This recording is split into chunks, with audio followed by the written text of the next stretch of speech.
सरस्वती श्रीराम जय राम उसके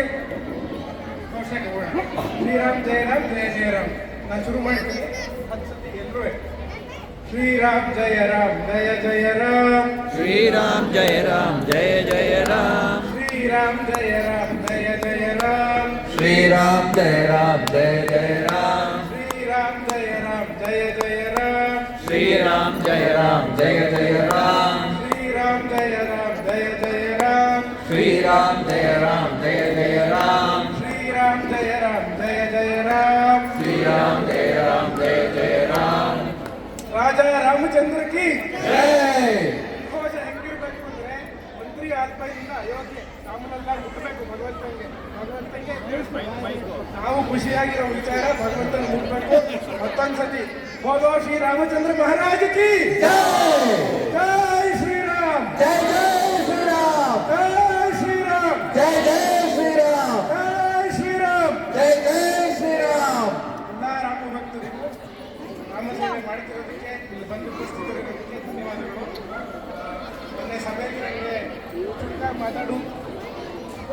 ಚುಟ್ಕಾಗಿ ಮಾತಾಡು ಅಂತ ತಿಳಿಸಿದ್ದಾರೆ. 5 ರಿಂದ 7 ನಿಮಿಷ ತಗೋತೀನಿ ಅಷ್ಟೇ. ಆಮೇಲೆ ಈಗ ನಮಗೆ ಇಷ್ಟು ಸಂತೋಷ ಆಗಿದ್ರೆ ಹನುಮದೇವರು ರಾಮನ ಅತ್ಯಂತ ಪ್ರಾಣಪ್ರಿಯ ಭಕ್ತ, ಅವನಿಗೆ ಇನ್ನೆಷ್ಟು ಸಂತೋಷ ಆಗಿರಬೇಕು. ನಾವೆಲ್ಲ ಇಲ್ಲಿ ಸೇರಿ ಖುಷಿ ಪಡ್ತಿರೋದ್ರಿಂದ ಖಂಡಿತ ಹನುಮಂತ ಬಂದಿಯಾನೆ ನಮ್ಮನ್ನು ಸ್ಮರಿಸಿ ಆಶೀರ್ವದಿಸ್ತಿದ್ದಾನೆ. ಈ ದಿನ ನಮ್ಮ ಜೀವಮಾನದಲ್ಲಿ ಬಂದಿರೋದು ನಮ್ಮ ಸಂತೋಷದ ದಿನ, ನಮ್ಮ ಸೌಭಾಗ್ಯ. ಈಗ ಚಿಕ್ಕ ಮಕ್ಕಳಿದ್ದೀವಿ, ಒಂದು ಕ್ವಿಝು. ನೀವು ಸ್ಕೂಲಲ್ಲಿ ಎಷ್ಟು ಸಿವಿಲೈಸೇಷನ್ಗಳು ಓದಿದ್ದೀರಾ? ಹೆಸರು ಕೇಳಿದ್ರೆ ಯಾರು ಒಬ್ರು ಹುಡುಗರು ಯಾರ್ಯಾರಿಗೆ ಎಷ್ಟು ಸಿವಿಲೈಸೇಷನ್ ಗೊತ್ತು? ಚಿಕ್ಕ ಮಕ್ಕಳು ಹೈಸ್ಕೂಲ್ ಓದ್ತಿರೋ ಮಕ್ಕಳು ಪರವಾಗಿಲ್ಲ. ಯಾವ್ಯಾವ ಸಿವಿಲೈಸೇಷನ್ ಯಾರು ಗೊತ್ತು? ಸಿವಿಲೈಸೇಷನ್ಗಳ ಹೆಸರು ನಾಗರಿಕತೆ. ಹೈಸ್ಕೂಲ್ ಮಕ್ಕಳು ಯಾರ್ಯಾರಿದ್ದೀರಾ? ದೊಡ್ಡವರು ಹೇಳ್ಬೋದು. ಯಾರ್ಯಾರಿಗೆ ಯಾವ್ಯಾವ ನಾಗರಿಕತೆ ಹೆಸರು ಗೊತ್ತು ಹೇಳಿ.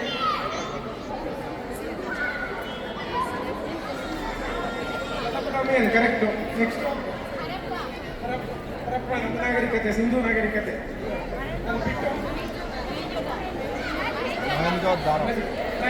ಕರೆಕ್ಟು. ಅನಂತ ನಮ್ಮದೇ ವಿದೇಶಿ ನಾಗರಿಕತೆ.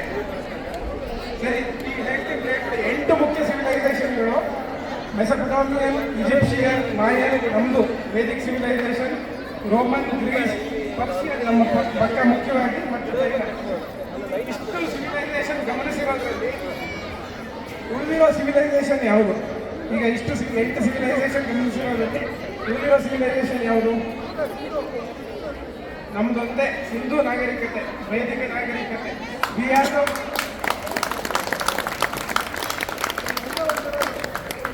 ಪ್ರಪಂಚದಲ್ಲಿ ಪುರಾತನ ಸಿವಿಲೈಸೇಷನ್ಗಳಲ್ಲಿ ನಮ್ದು ಒಂದೇ ನಾಗರಿಕತೆ ಉಳಿದಿರೋದು. ಇವತ್ತು ನಾನು ಬರೀ ರಾಮನ ಪ್ರಾಣ ಪ್ರತಿಷ್ಠಾಪನಾ ದಿನ ಅಂತ ಹೇಳಿದ ಇಟ್ಸ್ ಅವರ್ ಸಿವಿಲೈಸೇಷನ್ ರೆಮಿನೆನ್ಸ್, ಅಂದರೆ ನಮ್ಮ ನಾಗರಿಕತೆಯ ಅತ್ಯಂತ ಹೈಯೆಸ್ಟ್ ಪೀಕ್ ಪಾಯಿಂಟ್. ಈಗ ಟೆಕ್ನಾಲಜಿ ಡೆವಲಪ್ ಆಗ್ತಿರೋಂಗೆ ಸುಮಾರು ಸ್ಟಡಿಗಳು ನಡೀತಿದೆ. ಈಗ ಮನುಷ್ಯನ ಗ್ರಾಸ್ಪಿಂಗ್ ಪವರ್ ಅಥವಾ ಕಾನ್ಸಂಟ್ರೇಷನ್ ಪವರು ತುಂಬ ಕಮ್ಮಿ ಆಗ್ತಿದೆ. ಈಗ ನ್ಯೂಸ್ಗಳೆಲ್ಲ ನೀವು ನೋಡಿರ್ಬೋದು, 20 ನಿಮಿಷದ ಮೇಲೆ ಯಾವ ವ್ಯಕ್ತಿಗೂ, ಎಸ್ಪೆಷಲಿ ಸ್ಕೂಲ್ ಮಕ್ಕಳಿಗೆ ಕಾನ್ಸಂಟ್ರೇಟ್ ಮಾಡೋಕ್ಕಾಗಲ್ಲ ಅಂತ ತಿಳಿದು ಬರ್ತಾ ಇದೆ.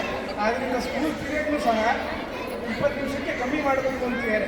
ಈ ಥರ ಇದ್ದಾಗ ಒಬ್ಬ ಭಗವಂತ 1528ರಲ್ಲಿ ಅಯೋಧ್ಯೆ ರಾಮ ಮಂದಿರದ ಮೇಲೆ ಅಟ್ಯಾಕ್ ಆಗಿತ್ತು. ವಿದೇಶಿಗಳ ಕೈಯಲ್ಲಿ 1928ರಲ್ಲಿ ಮೊಟ್ಟ ಮೊದಲ ಬಾರಿಗೆ ಅಟ್ಯಾಕ್ ಆಗಿದೆ. ಮಂದಿರ ಧ್ವಂಸ ಆಯಿತು. ಸುಮಾರು 500 ವರ್ಷ, 496 ವರ್ಷಗಳ ಕಾಲ. ಒಂದು ನಿಮಿಷ ದಯಮಾಡಿ ಒಬ್ಬರೇ ಮಾತಾಡಬೇಕಾಗಿ ವಿನಂತಿ. ಅದು ಮೈಕ್ ಇಟ್ಕೊಂಡಿದ್ದಾರೆ, ಅವ್ರು ಮಾತಾಡ್ತಾರೆ. ದಯಮಾಡಿ ಎಲ್ಲರೂ ಸೈಲೆಂಟ್ ಆಗಿ ಕೇಳಿಸ್ಕೊಳ್ಬೇಕಾಗಿ ಪ್ರಾರ್ಥನೆ. ಕೇಳಿಸ್ಕೊಂಡ್ರೆ ನಿಮಗೆ ಗೊತ್ತಾಗುತ್ತೆ ಏನಿದೆ, ಯಾಕೆ ಇವತ್ತು ಸೆಲೆಬ್ರೇಟ್ ಮಾಡ್ತಾ ಇದೀವಿ ನಾವು. ಈಗ ನಾನು ಇವಾಗಲೇ ಹೇಳಿದೆ, ಪ್ರತಿಯೊಬ್ಬರ ಕಾನ್ಸಂಟ್ರೇಷನು 20 ನಿಮಿಷ. ಈ ರೀಲ್ಸು, ಈ ಸೋಷಿಯಲ್ ಮೀಡಿಯಾ ಕಾಲದಲ್ಲಿ, ಯೂಟ್ಯೂಬು, ಇನ್ಸ್ಟಾಗ್ರಾಮ್ ರೀಲ್ಸ್ಗಳ ಕಾಲದಲ್ಲಿ ಮನುಷ್ಯ ಒಂದು 20 ನಿಮಿಷ ಕಳೀತಿದೆ ಕಾನ್ಸಂಟ್ರೇಷನ್ನು. ನಮಗೆಲ್ಲ ತರಗತಿ 40 ನಿಮಿಷ ಇಡೋರು, ಈ ಮಕ್ಕಳಿಗೆ 20 ನಿಮಿಷ ಮಾಡ್ತಾ ಇದ್ದಾರೆ. ಇನ್ನೂ ಇದೇ ಥರ ರೀಲ್ಸ್ ಕಂಟಿನ್ಯೂ ಆದರೆ ಮನುಷ್ಯನ ಕಾನ್ಸಂಟ್ರೇಷನ್ 5 ನಿಮಿಷದ ಮೇಲೆ ಉಳಿಯೋಕ್ಕೆ ಸಾಧ್ಯ ಇಲ್ಲ ಅಂತ ಅಧ್ಯಯನ ತಿಳಿಸ್ತಿದೆ. ಈಗಿರುವಾಗ 500 ವರ್ಷಗಳ ಕಾಲ ರಾಮ ನಮ್ಮ ಮನಸ್ಸು ಸಂಘರ್ಷ ಹೇಗೆ ಉಳ್ಕೊಂಡ ಅಂತ ಇದಕ್ಕೆ ಮುಖ್ಯವಾಗಿ ಯಾಕೆ ಅಯೋಧ್ಯೆ? ತುಂಬ ಜನ ಕೇಳ್ಬೋದು, ನಮ್ಮ ಹಳ್ಳಿ ರಾಮ ಮಂದಿರ ಮಾಡ್ಬೋದು, ನಮ್ಮ ಮನೆಯಲ್ಲೇ ಇಟ್ಕೋತೀವಿ ರಾಮ, ಯಾಕೆ ಅಯೋಧ್ಯೆ ಯಾಕೆ ಮುಖ್ಯ ಅಂತ ಪ್ರಥಮವಾಗಿ ಚಿಕ್ಕ ವಯಸ್ಸಲ್ಲಿ ನಮಗೆ ಸ್ಕೂಲಲ್ಲಿ ಸಂಸ್ಕೃತ ಓದೋರು ಈ ಶ್ಲೋಕ ಕಲಿಸೇ ಇರ್ತಾರೆ. ಅಯೋಧ್ಯ ಮಥುರಾ ಮಾಯಾ ಕಾಶಿ ಕಾಂಚಿ ಅವಂತಿಕ ಪುರಿ ದ್ವಾರಾವತಿ ಚೈವ ಸಪ್ತೈತೆ ಮೋಕ್ಷದಾಯಕ ಅಂತ. ಅಯೋಧ್ಯ ಮಥುರಾ, ಮಾಯಾ ಅಂದರೆ ಹರಿದ್ವಾರ, ಮಾಯಾನಗರಿ, ಕಾಶಿ ಕಾಂಚಿ ನಮ್ಮ ದಕ್ಷಿಣ ಭಾರತದಲ್ಲಿದೆ, ಅವಂತಿಕ ಅಂದರೆ ಉಜ್ಜಯಿನಿ, ಪುರಿ ಎಲ್ಲರೂ ಗೊತ್ತೇ ಗೊತ್ತು, ದ್ವಾರಾವತಿ ಅಂದರೆ ದ್ವಾರಕೆ. ಈ ಇಷ್ಟು ನಗರಗಳಲ್ಲಿ ಮೋಕ್ಷದಾಯಕ ನಗರಿ ಅಂತ ನಮ್ಮ ನಂಬಿಕೆ, ನಮ್ಮ ಸಮಾಜದ ನಮ್ಮ ಸಿವಿಲೈಸೇಷನ್ನ ನಂಬಿಕೆ. ಈ 7 ನಗರಿಗಳು ಮೋಕ್ಷ ಕೊಡುತ್ತವೆ ಅಂತ. ಇದರಲ್ಲಿ ಮುಖ್ಯವಾಗಿ ಬರೋದೇ ಅಯೋಧ್ಯೆ. ಪ್ರಥಮವಾಗಿ ಅಯೋಧ್ಯ ಯುದ್ಧದ ಕಲ್ಪನೆಯನ್ನು ಮಾಡಬಾರ್ದೆ, ಅಂದರೆ ಯುದ್ಧ ಆಗಬಾರ್ದು, ಶಾಂತವಾಗಿರಬೇಕು ಅಂತಲೇ ಈ ನಗರಿಗೆ ಅಯೋಧ್ಯ ಅಯೋಧ್ಯ ಅಂತ ಹೇಳ್ತೀವಿ. ಯುದ್ಧವನ್ನು ಅವರು ಇಮ್ಯಾಜಿನ್ ಮಾಡಿರ್ತಿಲ್ಲ ಈ ನಗರಿ ಕಟ್ಟಿದಾಗ. ಈ ಇತಿಹಾಸ ಎಷ್ಟಿಂದ ಇದೆ, ಮನು ಚಕ್ರವರ್ತಿ ಆದ ಮನು, ಅವನಿಂದ ನಿರ್ಮಿತವಾಗಿ ಈ ನಗರವನ್ನು ಯಾರ್ಯಾರು ಆಡಿದ್ರು, ದಿಲೀಪ, ಸಗರ, ಸಮುದ್ರ ಮಾಡಿದ ರಾಜ ಸಗರ ಮುಂತಾದ ಸೂರ್ಯವಂಶಿ ರಾಜನ ಆಳಿದ್ರು. ಅದನ್ನು ಬಹುಮುಖ್ಯವಾಗಿ ಭಗೀರಥನು ಬರ್ತಾನೆ. ಗಂಗೆಯನ್ನು ಸಾಕ್ಷಾತ್ ಗಂಗೆಯನ್ನು ಭೂಮಿಗೆ ಅವತರಿಸಿ ಜಲಕ್ಕೆ, ಕೃಷಿಗೆ, ನೀರಿಗೆ ಜಲ ಕೊಟ್ಟಂಥ ರಾಜ ಭಗೀರಥ. ಇಂಥವರ ಪಟ್ಟಿಯಲ್ಲಿ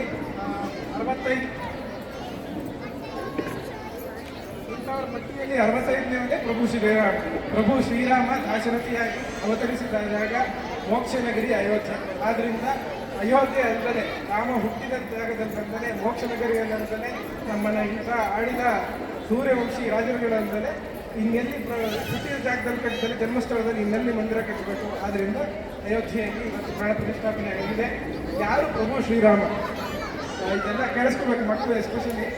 ಯಾರು ಪ್ರಭು ಶ್ರೀರಾಮ? ಬರೀ ದೇವರ ಕೃಷ್ಣ ಮಾಡಿದಂಗೆ ಪ್ರಭು ಶ್ರೀರಾಮ ಯಾವ ಲೀಲೆಗಳನ್ನೂ ಮಾಡಲಿಲ್ಲ, ಯಾವ ಪವಾಡನೂ ಇಲ್ಲ. There is no magic, no super power.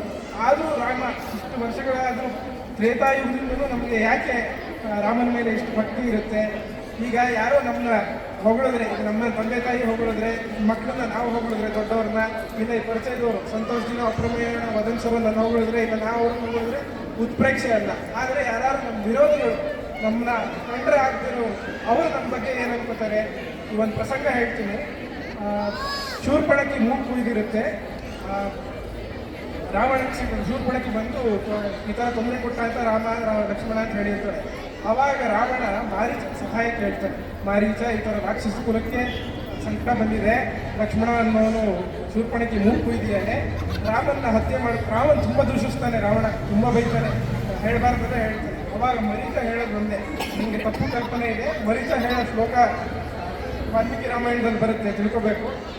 ರಾಮೋ ವಿಗ್ರಹವಾನ್ ಧರ್ಮ ಸಾಧು ಸತ್ಯ ಪರಾಕ್ರಮ ರಾಜ ಸರ್ವಸ್ಯ ಲೋಕಸ್ಯ ದೇವಾನಾಂ ಮಘಾನಿವ.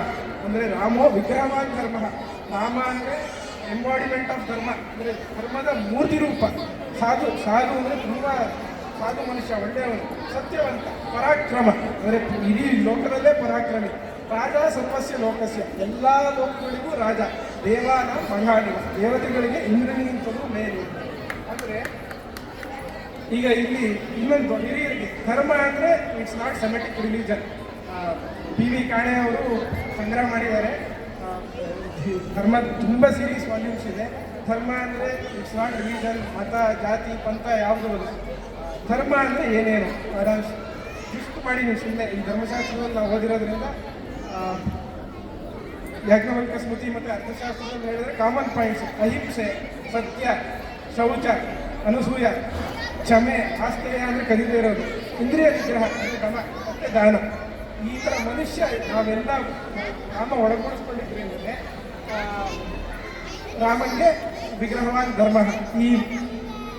ಈ ಶತ್ರು ಧರ್ಮದಲ್ಲಿ ಇನ್ನೊಂದು ಬರುತ್ತೆ, ಯುದ್ಧ ಆಗ್ತಾ ಇರುತ್ತೆ, ಇಂದ್ರಜಿತು ಹತನಾಗಿರ್ತಾರೆ. ಇಂದ್ರಜಿತು ಅನುಭವವಾಗಿ ಯುದ್ಧ ಆಗ್ತಿರ್ತಾರೆ. ಇಂದ್ರಜಿತು ಹತನಾದ್ಮೇಲೆ ಇಂದ್ರಜಿತು ಮೃಗದೇಹನೂ ತಗೊಳಕ್ಕಾಗಿರಲ್ಲ ರಾವಣನಿಗಾಗಲಿ. ಅವಳು ಸುಲೋಚನೆ, ಇಂದ್ರಜಿತುನ ಪತ್ನಿ, ಅವಳು ಬಂದು ರಾವಣನ ಕೇಳ್ತಾಳೆ, ರಾವಣ ಈ ಥರ ನನ್ನ ಗಂಡನ ದೇಹ ಸಿಗ್ತಾ ಇಲ್ಲ, ನಾನು ಚಿತೆ ರೆಡಿ ಮಾಡ್ಕೊಂಡಿದ್ದೀನಿ, ಚಿತೆ ತಯಾರಿಗೆ ನನಗೆ ದೇಹ ಸಿಗದೇ ಇರೋದ್ರಿಂದ ನಾನು ಏನು ಮಾಡಬೇಕು ಅಂತ. ಅವಾಗ ಕೇಳಿಸ್ಕೊಳ್ಳಿ, ಎಲ್ಲ ರಾವಣ ವಿರೋಧಿ ಸೊಸೆಗೆ ಹೇಳ್ತಾನೆ, ನೋಡಮ್ಮ ಇದಕ್ಕೆ ತಕ್ಕನಾಗಿ ಕೊಡಬೇಕಾಗಿರೋದು ರಾಮನ ಹತ್ರ ಹೋಗಿ ಕೇಳಿದ್ರೆ ಯುದ್ಧ ನಿಲ್ಲಿಸಿ ಅವನ ಒಬ್ಬನ ಕೈಲೇ ಸಾಧ್ಯ ಅಂತ. ಅಂದರೆ ಶತ್ರು ಸಿಕ್ಕಿದ್ರು ರಾಮಂತರ ಸಿಗಬೇಕು ಅಂತ. ಯಾಕೆಂದರೆ ಧರ್ಮ ಯಾವುದು ಸತ್ಯವೋ ಯಾವುದು ಸರಿಯಾಗಿರುತ್ತೋ ಅದನ್ನು ಬಿಟ್ಟು ರಾಮ ಒಂದು ಕಡ್ಡಿ ಕೂಡ ಅಡ್ಡಾಡ್ತಿರೋಲ್ಲ. ಆದ್ದರಿಂದ ಆಮೇಲೆ ಭಾಗವತ ಏನು ಹೇಳುತ್ತೆ ಅಂದರೆ ರಾಮಾಯಣ ಬರೀ ರಾಮನ ಕಥೆ ರಾಕ್ಷಸ ಸಂಹಾರ ಅಲ್ಲ, ಮತ್ಯಾವತಾರಷ್ಟು ಇದಮರ್ಥ್ಯ ಶಿಕ್ಷಣ ಅಂದರೆ ಇಡೀ ಲೋಕಕ್ಕೆ ಈ ರಾಮಾಯಣ ಅನ್ನೋದು ಒಂದು ಶಿಕ್ಷಣ ರೂಪ. ಇದು ನಾ ಹೇಳಿದ್ದು ವಿರೋಧಿಗಳ ಪಾಯಿಂಟಿಂದ. ಭ್ರಾತೃಧರ್ಮ ಹೇಗೆ ನಮಗೆಲ್ಲ ಕಥೆ ಗೊತ್ತು. ರಾಮ ಪಿತೃವಾಕ್ಯ ಪರಿಪಾಲನೆಗೆ ಬರ್ತಾನೆ, ಸರಿ ಸನ್ಯಾಸ ತಗೋತಾನೆ, ಅವಳ ಜೊತೆ ಸೀತೆ ಲಕ್ಷ್ಮಣ ಎಲ್ಲ ಹೊರಡ್ತಾರೆ. ಗಂಗೆ ನದಿ ದಾಟಿ ಗಂಗೆ ನದಿಯಿಂದ ಚಿತ್ರಕೂಟಕ್ಕೆ ಬರ್ತಾರೆ. ಚಿತ್ರಕೂಟಕ್ಕೆ ಬಂದ ಮೇಲೆ ಅಷ್ಟೊತ್ತಿಗೆ ಬರ್ತಾ ತಾಯಿ ಕಡೆ ಊರಿಂದ ಬರ್ತಾನೆ. ದಶರಥನ ಎಲ್ಲ ಆಗಿರುತ್ತೆ, ಅಂತ ನಮಸ್ಕಾರ ಎಲ್ಲ. ದಶರಥ ಬಂದು ರಾಮನ ಕೇಳ್ಕೊತಾನೆ. ದಶರಥನ ಜೊತೆ ಮಹರ್ಷಿ ವಾಲ್ಮೀಕಿ ಎಲ್ಲ ವಸಿಷ್ಠರು ಎಲ್ಲರೂ ಬರ್ತಾರೆ ರಾಮನಿಗೆ ಉದ್ದೇಶ ಹೇಳೋಕ್ಕೆ. ಆಯಿತು, ಅದು ಕೋಪದಲ್ಲಿ ಆಗೋಗಿರೋದು ವಾಪಸ್ ಅವಾಗ ರಾಮ ಏನು ಹೇಳ್ತಾನೆ ಅಂದರೆ, ಒಂದ್ಸತಿ ವಾಕ್ಯ ಕೊಟ್ಟರೆ ಪಿತೃವಾಕ್ಯ ಪಾಲನೆ ಒಂದ್ಸತಿ ಕೊಟ್ಟರೆ ಅಲ್ಲಿಗೆ ನಾನು ವಾಪಸ್ ಬರೋಕ್ಕಾಗಲ್ಲ ಅಂತ. ಅವಾಗ ಈಗ ನಾನು ರಾಮನ ಹೇಳ್ತಿಲ್ಲ, ಭರತನ ಕೇಳ್ಕೊಂಡು ಭರತ ರಾಮನ ಪಾಲಿಕೆ ಇಸ್ಕೊತಾನೆ. ಪಾಲಿಕೆ ಇಸ್ಕೊಂಡ್ಮೇಲೆ ವಾಪಸ್ಸು ಅಯೋಧ್ಯೆಗೆ ಬರ್ತಾನೆ. ಅಯೋಧ್ಯೆ ಪುರಪ್ರವೇಶ ಮಾಡಲ್ಲ. ಯಾಕೆ ಅಂದರೆ ರಾಮ ಪ್ರತಿಜ್ಞೆ ಮಾಡಿರ್ತಾನೆ, ನಾನು ಯಾವ ಪುರಪ್ರವೇಶನೂ ಮಾಡಲ್ಲ ಅಂತ. ನಂದಿಗ್ರಾಮ ಅಂತ ಅಯೋಧ್ಯೆ ಹತ್ರ ಹೋದವರು ಹೋಗ್ಬೋದು, ತುಂಬ ಹತ್ತಿರ ಜಾಗ, ಸ್ವಲ್ಪ ಒಂದು 22 ಕಿಲೋಮೀಟರ್ ದೂರದಲ್ಲಿದೆ. ಅಲ್ಲಿ ಭರತ ಅವನು ಭೂಮಿ ಮೇಲೆ ಮಲಗಲ್ಲ. ರಾಮ ಭೂಮಿ ಮೇಲೆ ನಾರ್ಮಡಿ ಮಲಗ್ತೇನೆ, ಚಾಪೆ ಹಾಸ್ಕೊಂಡು ಮಲಗ್ತೇನೆ, ದರ್ಬೆ ಮೇಲೆ ಮಲಗ್ತೇನೆ ಅಂತ ಅವನೊಂದು ಗುಹೆ ತೋಡ್ಕೊತಾನೆ. ಭೂಮಿ ಕೆಳಗಿಂದ 4 ಅಡಿ ಕೆಳಗೆ. ಆದ್ದರಿಂದ ಈ ಭ್ರಾತೃಧರ್ಮ ಅಂದರೆ ಇಡೀ ರಾಮಾಯಣದಲ್ಲಿ ನಾವು ಏನು ಕಾಣ್ಬೋದು ಅಂದರೆ ಧರ್ಮ ತತ್ಪರತೆ. ಅಂದರೆ ನಮಗೆ ನಮ್ಮ ಧರ್ಮ ಏನು ಹೇಳುತ್ತೋ, ಕ್ಷತ್ರಿಯ ಧರ್ಮದವರಿಗೆ ಕ್ಷತ್ರಿಯ ಧರ್ಮ, ಪಿತೃಧರ್ಮ, ಸತಿ ಧರ್ಮ, ಪತಿ ಧರ್ಮ ಇವೆಲ್ಲ ಪಾಲನೆ ಮಾಡಿದ್ಮೇಲೆ ರಾಮ ತುಂಬ ಮುಖ್ಯವಾಗಿತ್ತು. ಆಮೇಲೆ ಆಸಕ್ತಿ ಇರೋರಿಗೆ ರಾಮ ರಾಜಸಂಪದ ಬಗ್ಗೆ ಈ ಭರತ ಬಂದಾಗಲೇ ಮಾತಾಡೋದು ತುಂಬ ಅದ್ಭುತವಾಗಿ ಮಾತಾಡಿದ್ದಾರೆ. ಎಷ್ಟು ಸಚಿವರು ಇರಬೇಕು, ಯಾವ್ಯಾವ ಇಲಾಖೆ ಸಚಿವರು ಇರಬೇಕು, ಎಷ್ಟು ಹಣ ಖರ್ಚು ಮಾಡಬೇಕು, ಎಷ್ಟು ಟ್ಯಾಕ್ಸ್ ಕಲೆಕ್ಟ್ ಮಾಡಬೇಕು, ಆಮೇಲೆ ಎಷ್ಟು ದುಂದುವೆಚ್ಚ ಹೆಂಗೆ ಮಾಡಬಾರ್ದು, ತುಂಬ ಚೆನ್ನಾಗಿದೆ. ಇನ್ನೊಂದು ಇದೆಲ್ಲ ಓದ್ತಿರುವಾಗ ನನಗೆ ಪ್ರಾಣ ಪ್ರತಿಷ್ಠಾಪನೆ ಆಗ್ತಾ ಇತ್ತು. ಈ ವನವಾಸಕ್ಕೆ ಹೋಗುವಾಗ, ಈ 14 ವರ್ಷ ವನವಾಸಕ್ಕೆ ಹೋಗುವಾಗ ಎಲ್ಲ ತಾಯಿಯರಿದ್ದೀವಿ, ನಮ್ಮ ಮಕ್ಕಳು ಬೇರೆ ವಿದೇಶಕ್ಕೆ ಹೋದ್ರೇ ದುಃಖ ಆಗುತ್ತೆ, ಇಲ್ಲ ಇನ್ನೆಲ್ಲರೂ ಹೋದರೆ ಬೇಜಾರಾಗುತ್ತೆ. ಈ 14 ವರ್ಷ ರಾಮ ಕಾಡಲ್ಲಿ ಇರಬೇಕು ಅಂದರೆ ಕೌಸಲ್ಯ ಹೆಂಗಾಗಿರ್ಬೋದು. ಈಗ ಪ್ರಾಣ ಪ್ರತಿಷ್ಠಾಪನೆ ಆಗ್ತಿರುವಾಗ ಕೌಸಲ್ಯ ಭಾವನೆ ಹೆಂಗಿರ್ಬೋದು ಅಂತ ಇವತ್ತು ಬಂತು. ಅಯೋಧ್ಯಾಕಾಂಡದಲ್ಲಿ ಬರುತ್ತೆ, ಕೌಸಲ್ಯ ರಾಮ ತಗೊಳಕ್ಕೆ ಹೋಗ್ತಾನೆ. ಆವಾಗ ಕೌಸಲ್ಯ ಹೇಳೋದು, ಒಂದ ಕೇಳಿಸ್ಕೊಳ್ಳಿ, ಎಂಪಾರೈಸಿ ಧರ್ಮತ್ವಂ ನೃತ್ಯಾಚ ನಿಯಮೇನ ಚ ಸವೈ ರಾಘವ ಶಾರ್ಧೂಲ ಧರ್ಮ ಸ್ವಭಾವ. ಅಂದರೆ ನಿನ್ನ ಧರ್ಮ ನಿನ್ನ ಕರ್ಮ ನೀನೇನಿಗೆ ಗೊತ್ತಿರೋ ಶ್ರದ್ಧೆಯಿಂದ ಮಾಡು. ಶಾರ್ಧೂಲ ಥರ ಇರೋ ಕ್ಷತ್ರಿಯನೇ ಸೂರ್ಯವಂಶೀಯ ನಿನ್ನ ಧರ್ಮನೇ ಕಾಪಾಡೋದು. ಅಂದರೆ ಇಲ್ಲಿ ಮುಖ್ಯವಾಗಿ ನಾವು ಏನು ಗಮನಿಸಬೇಕು, ರಾಮ ಆಗಲಿ, ಅವನ ತಾಯಿ ಆಗಲಿ, ತಂದೆ ಆಗಲಿ, ಅವನ ಮಗ ಆಗಲಿ, ಕಡೆಗೆ ಯುದ್ಧಾಗುವಾಗ ವಿರೋಧಿಗಳಾಗಲಿ ಸಹ ಯಾರು ಧರ್ಮ ಬಿಟ್ಟು ನಡೆತಿರೋದಿಲ್ಲ. ಆದ್ರಿಂದಲೇ ನಮಗೆ ರಾಮಾಯಣ ಈಗ ಬೇರೆ ಯಾವುದಾದ್ರು ಮನುಷ್ಯ ಈಗಿನ ಕಾಲದಲ್ಲೂ ನಾವು ತುಂಬ ವರ್ಲ್ಡ್ ಟೂರ್ ಮಾಡ್ಬೋದು. ನಮ್ಮದು ಯಾವ ಪ್ರಯಾಣವೂ ನಮ್ಮ ಜೀವನವೂ ಇಷ್ಟು ಇತಿಹಾಸದಲ್ಲಿ ಹೀಗೆ ದಾಖಲಾಗಿ ಇಷ್ಟೋ ಶತಮಾನಗಳಾಗಿ 3 ಯುಗ ಉಳಿಯೋಕ್ಕೆ ಸಾಧ್ಯ ಇಲ್ಲ. ಇದು ಉಳಿದಿರೋಕ್ಕೆ ಕಾರಣ ಅಂದರೆ ಧರ್ಮ ಒಂದೇ. ಕಡೆಯದಾಗಿ ಭಕ್ತಿ ಹೇಳ್ತೀನಿ. ನಮಗೆಲ್ಲ ಶಬರಿ ಕಥೆ ಗೊತ್ತು. ಈಗ ನಾವು ಯಾರು ಬರ್ತಾರೆ ಅಂದರೆ ಒಂದು 10 ನಿಮಿಷ ವೆಯ್ಟ್ ಮಾಡ್ತೀವಿ. ಈಗ ಆಫೀಸ್ ಮೀಟಿಂಗ್ಗಳಲ್ಲೂ ಅಷ್ಟೇ, ನಾವು ಸಾಫ್ಟ್ವೇರ್ ಅವರು ಮೀಟಿಂಗ್ ಜಾಯ್ನ್ ಆಗ್ತೀವಿ, 5 ನಿಮಿಷದಲ್ಲಿ ಯಾರಾದ್ರು ಬರ್ತಾರೆ ಅಂದರೆ ಆ ಮೀಟಿಂಗ್ ಎಂಟು ರೀಸ್ಕೆಡ್ಯೂಲ್ ಮಾಡಿ ಇರ್ತೀವಿ.